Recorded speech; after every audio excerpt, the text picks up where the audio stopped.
Jason Lancaster was the kind of man who made heads turn when he walked into a room, not just for his sharp suits or clean-cut jawline, but for the easy charisma that followed him like cologne.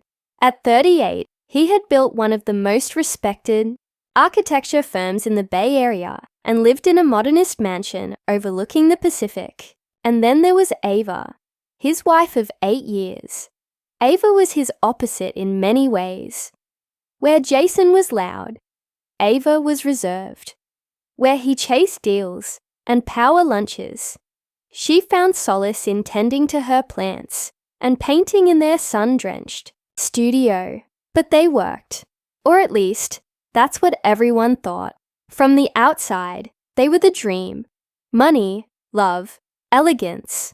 Their photos cluttered social media, like pages from a lifestyle magazine. Sunsets in Santorini, charity galas in LA, slow dances in empty hotel ballrooms. But Ava had noticed the changes long before the lies began. It started with the late-night phone calls Jason would take on the balcony, his voice low and urgent. Then came the business trips, always last minute, always essential. He began to smell different, not perfume, something more subtle, like secrecy. Ava wasn't naive. Her father had cheated on her mother more times than she could count. And Jason, he had promised never to be that kind of man. But something inside her was unraveling. One night, while he was in the shower, Ava sat on the edge of their bed and stared at his phone buzzing beside her. Unknown number. Same time tomorrow? I can still taste you. She didn't cry. She didn't scream. Instead, she stood up, walked to her easel, and dipped her brush in black. Emma had always trusted Ryan, blindly perhaps. But something had shifted over the past year. There were no sudden fights or angry words. Instead, it was in the silences. Those long, unexplained pauses. The growing gap between their conversations. The way his eyes stopped lighting up when he looked at her. One Saturday evening, Ryan claimed he had to attend a last-minute meeting with a client in Palo Alto. He left in a rush, kissed her forehead like always, and drove off. Emma poured herself a glass of wine and curled up on the couch. But she couldn't shake the feeling. Something didn't sit right. Her phone buzzed. It was an alert from the shared calendar app they both used. Ryan had forgotten to disable location syncing. Curious, Emma opened the app. He wasn't in Palo Alto. He was in San Francisco, near a boutique hotel they'd once stayed in during their anniversary. Emma's heart pounded. She told herself it was probably a mistake, a glitch, but a seed of doubt had already taken root. She tried to distract herself with a movie, with her painting, with anything, but the hours crawled by. When Ryan finally returned at 1:12 a.m., he was quiet, tired, claimed the client had taken him out for drinks after. Emma asked nothing. She waited. The next morning, while Ryan was showering, Emma walked into his home office. His laptop was unlocked. She hesitated only a second before opening his email. The screen glared white. Subject: Last night was unforgettable. I still feel you. The sender: Leah. Leah, his co-worker. She had met her at the Christmas party. Leah had been charming, overly familiar, and just tipsy enough to make Emma uneasy. Emma clicked. The thread was long. Dozens of emails, photos, reservations, nicknames, inside jokes, details of things Emma had never known, plans for getaways, whispers about our place, and even complaints about Emma. She scrolled for what felt like hours, her hands cold, her eyes unblinking. Her marriage was a lie. But instead of crying, Emma began saving everything. She transferred the emails, downloaded attachments, took photos with her phone. She wasn't thinking revenge, Not yet. This was for her. For clarity. For proof. When Ryan stepped out of the shower, towel around his waist, he kissed her cheek and asked what she wanted for breakfast. "Surprise me," Emma said, her voice calm. She smiled. He never saw the storm coming. Emma spent the following weeks acting normal. She laughed at his jokes, slept beside him, even planned a romantic weekend getaway, which she cancelled last minute due to a migraine. What she was really doing was building a case. She hired a private investigator. She got screenshots of Leah and Ryan entering hotels. She found shared bank accounts, hidden transactions, unexplained transfers. The lies weren't just emotional, they were financial too. But Emma wasn't planning to confront Ryan in a fit of rage. She was designing her exit, like an artist finishing her final masterpiece. Patient, deliberate, devastating. She met with a lawyer, laid out her evidence, started separating her accounts, transferred ownership of her gallery. She was quiet, careful, like a shadow. Meanwhile, Ryan began pulling away even more. Coming home late, always on edge.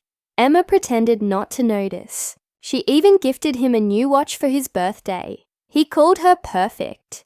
She kissed him, holding back the bile rising in her throat. Late one evening, Ryan came home drunk.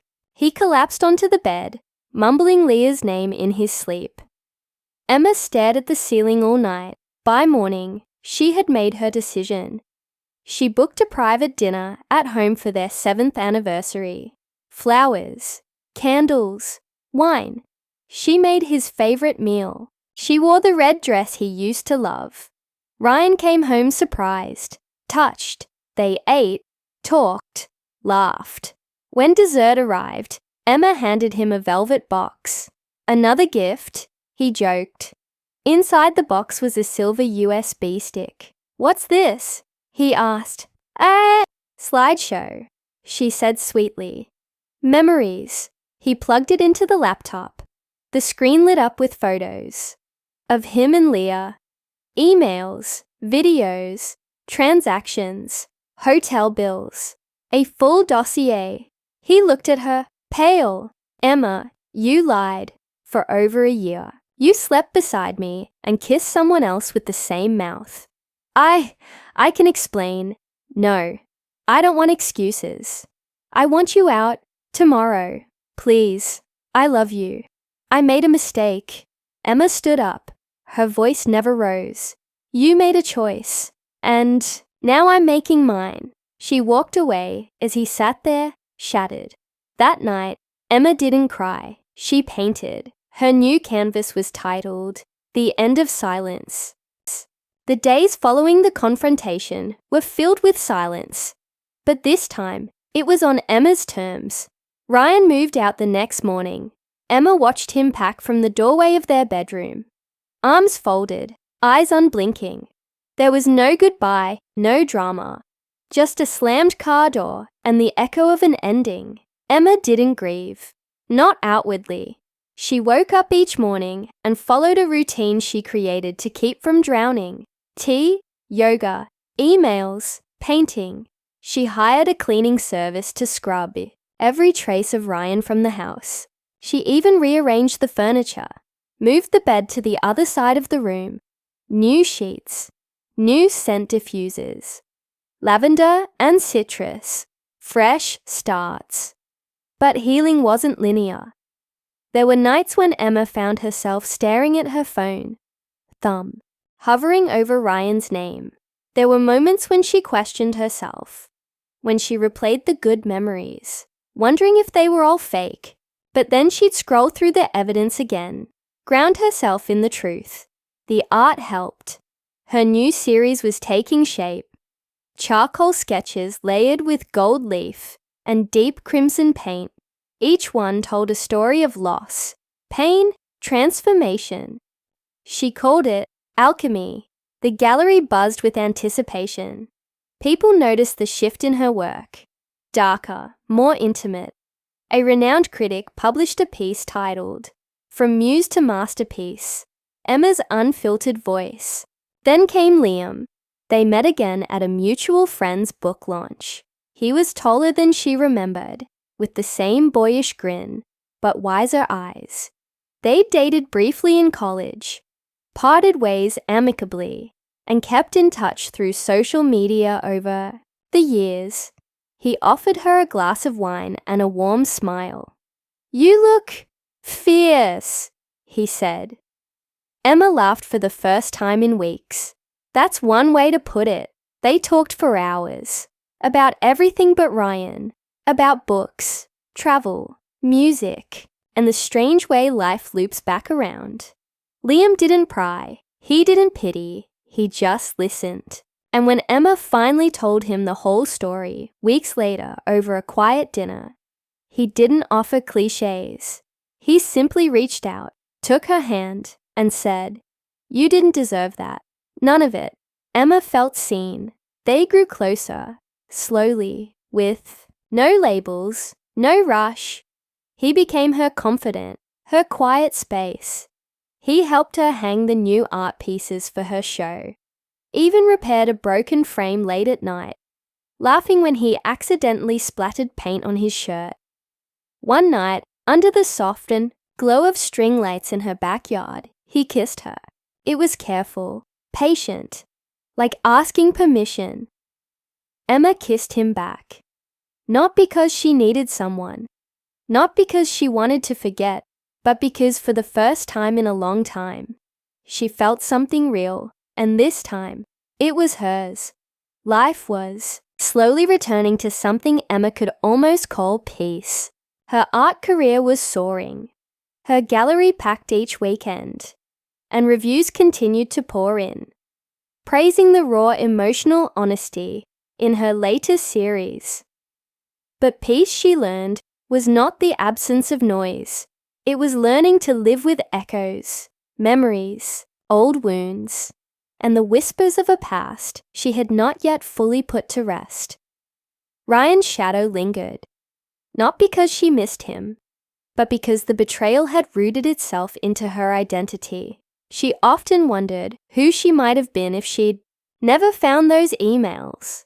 Would she still be the quiet, patient wife, overlooking red flags in exchange for comfort? But there was no going back. One rainy evening, Emma received an email from Ryan. The subject line simply read, "Can we talk?" She stared at the screen for several minutes. She didn't open it, not right away. Instead, she went to her studio, picked up a blank canvas, and poured paint across it with reckless abandon. Dark blue, bruised purple, streaks of silver and white like veins. By the time she finished, her hands were shaking. Only then did she return to the email. Ryan wrote 1,000 words. About regret. About how he'd ruined everything. How Leah had left him. How nothing felt right since Emma had left. He asked if they could meet, just once. He wanted closure. He said he wanted to apologize properly. Emma didn't respond. She printed the email, folded it neatly, and tucked it behind the newest piece she was framing. Called unsaid. A week later, Leah showed up at the gallery. Emma recognized her instantly. Still beautiful, still stylish, but now with darker circles under her eyes and a more hollow look behind her smile. "I'm not here to fight," Leah said softly. "I just wanted to say, I'm sorry." Emma nodded once. "Why now?" "Because he said he's still in love with you. He talks about you all the time. It drove me crazy. I thought if I could just talk to you." "You thought what?" Emma asked, her voice low. "That maybe if you forgave him, I could move on." Emma paused, then walked over to the wall where unsaid now hung. She pointed to it. "That's my answer." Leah looked confused. Emma leaned in slightly, her tone cool. "I forgave myself. That's all that matters." Leah left without another word. Liam was waiting outside the gallery that night with takeout and a bottle of red wine. "Rough day?" he asked. Emma nodded. "The past showed up, but I didn't let it in." They ate on the gallery floor, surrounded by paintings, laughter, and the quiet kind of understanding that only grows between two people who've weathered their own storms. Later that week, Emma was offered a solo show in New York, the kind of opportunity she'd dreamed about for years. She hesitated, part of her afraid to leave the safe space she'd built. But Liam looked at her and said, "You've built from ashes, now go build from fire." And she did, with no fear, no apologies, no more echoes, only truth.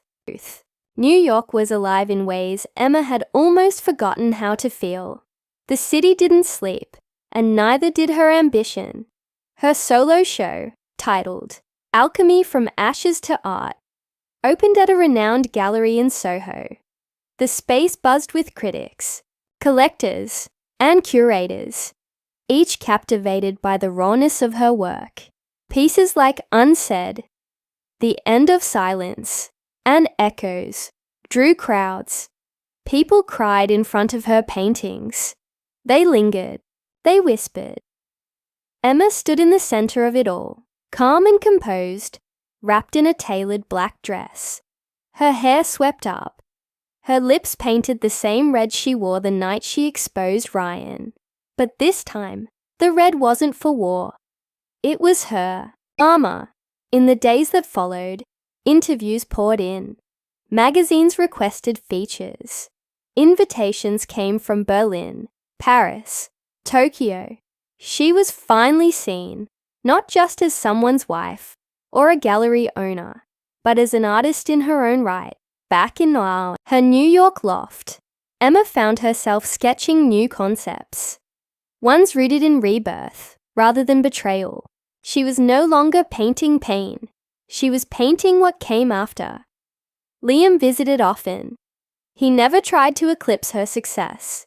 He simply stood beside it, encouraging, steady. Sometimes they'd sit on the fire escape and talk about nothing. City, lights dancing in their wine glasses. One evening, after returning from a successful auction where one of her pieces sold for 6 figures, Emma found a small box on her doorstep. No return label, just her name, written in sharp, familiar handwriting. Inside was a single photograph. It was of her and Ryan, taken at their 3rd anniversary, framed in a simple black border. Along with it, a note, "You were always the light. I'm sorry I ever dimmed it." Ah. Emma stared at the photo for a long time. Then she walked it over to her fireplace, fed it to the flames, and watched the past curl and blacken into silence. That night, she painted. The piece was unlike anything she'd ever done. No darkness, no red, just layers of soft blues, vibrant oranges, and gold threading through like veins. She titled it Freedom. Months passed. Then one morning, her gallery manager in Los Angeles called with unexpected news. Ryan had passed away. It was sudden, a car accident on a rainy highway. No foul play, no one else involved. He had been alone. Emma didn't cry, but she did feel something, like a book finally closing, a story ending not with vengeance, but with a quiet acceptance. She flew out for the funeral, not out of love, but out of respect for the years that shaped her. She didn't sit in the front. She didn't wear black. Instead, she wore a muted cream suit, clean lines, a symbol of neutrality. Leah was there too. Their eyes met. No words exchanged, just a nod. At the reception, a woman approached her. Late 50s, kind eyes. The lines on her face softened by a lifetime of empathy. "You're Emma, aren't you?" Emma nodded. "I'm Ryan's therapist. He talked about you a lot. Said he never stopped regretting what he did. But he also said you taught him something no one else ever could." Emma tilted her head. "What was that?" The woman smiled gently. "That even after burning everything down, there's beauty in what rises from the ashes." Emma didn't know what to say, but for once, she didn't feel anger, just stillness. She returned to New York the next day and started painting again. The new series had no title yet. It didn't need one. It was filled with light, with water, with stars. 6 months later, she stood on a balcony in Santorini, holding Liam's hand. The Aegean sparkled below, and behind her, in a tucked-away, boutique gallery, her newest exhibition opened to a sold-out show. She laughed more now. She slept deeply. She loved, freely, fearlessly. And when strangers asked about her journey, she didn't hide the pain. Because the story wasn't about a woman broken by betrayal. It was about a woman who shattered and chose to rebuild herself into something unbreakable.